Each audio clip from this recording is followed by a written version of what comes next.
Henry, James, and Gordon were miserable.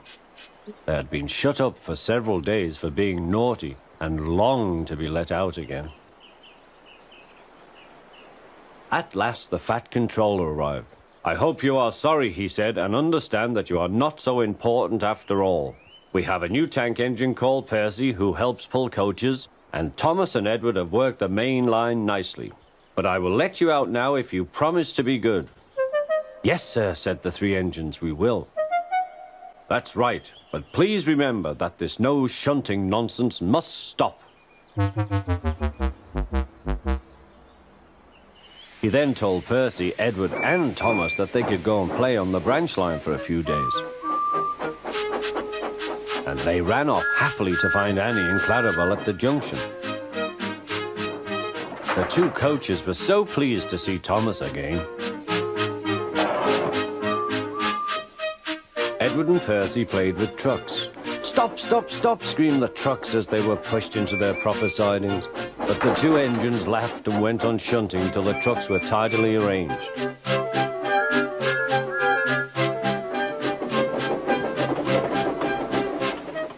Next, Edward took some empty trucks to the quarry. Percy was left alone. He didn't mind that a bit. He liked watching trains and being cheeky to the other engines. "Hurry, hurry, hurry," he would call, and they got very cross.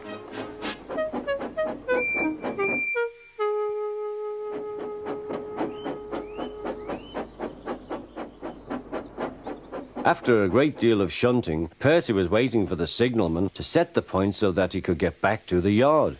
He was eager to work, but was being rather careless and not paying attention. Edward had warned Percy, "Be careful on the main line. Whistle to the signalman you are there." But Percy didn't remember to whistle, so the busy signalman forgot him. Percy waited and waited. The points were still against him, so he couldn't move. Then he looked along the main line. Peep, peep! He whistled in horror, for rushing straight towards him was Gordon with the express. "Oh!" groaned Gordon. "Get out of my way!"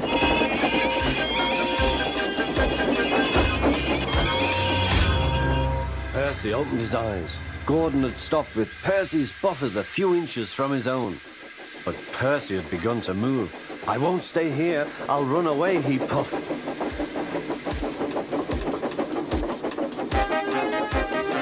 He went straight through Edward's station and was so frightened that he ran right up Gordon's hill without stopping.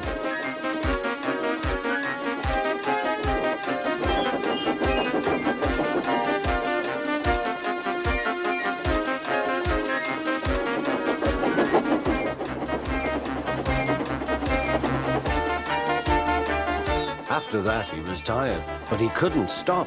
He had no driver to shut off steam and apply the brakes.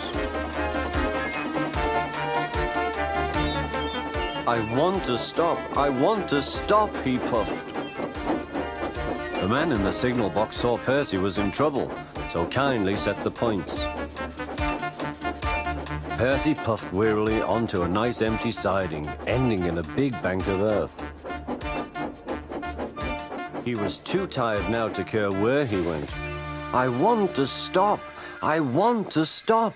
I have stopped," he puffed thankfully. "Never mind, Percy," said the workman as they dug him out. "You shall have a drink and some coal, and then you'll feel better." Presently, Gordon arrived. "Well done, Percy. You started so quickly that you stopped a nasty accident." "I'm sorry I was cheeky," said Percy. "You were clever to stop." Then Gordon helped pull Percy out from the bank.